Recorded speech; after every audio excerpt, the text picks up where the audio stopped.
السلام عليكم أيها الشعب السوري المكافح المجاهد الذي لا يسكت على ظلم الظالم مهما طال به الزمن.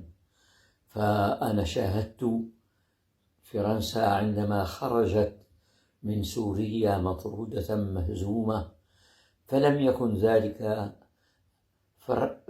تكن فرحة الشعب السوري بأشد من فرحة الشعب السوري في هذه الأزمان، إذ استطاعوا أن يهزموا آل البسد الذين جسموا على جسمهم طيلة سنين طويلة.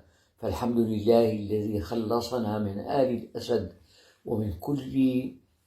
ومن كل أوضاعهم وأحوالهم.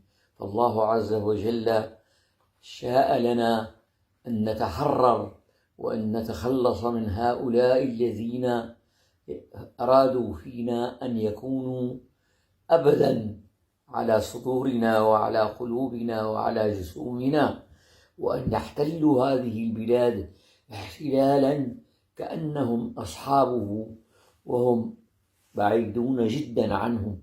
لذلك أيها الإخوة الأكارم، أهنئ الشعب السوري، بل أهنئ العالم العربي، بل أهنئ العالم كله بهذا النصر الذي انتصرناه على هؤلاء الطغمة الفاسدة الضالة التي كانت تعبث بهذا البلد عبثا لا يعلمه إلا رب العالمين، والشعب الذي ذاقه وذاق مرارته.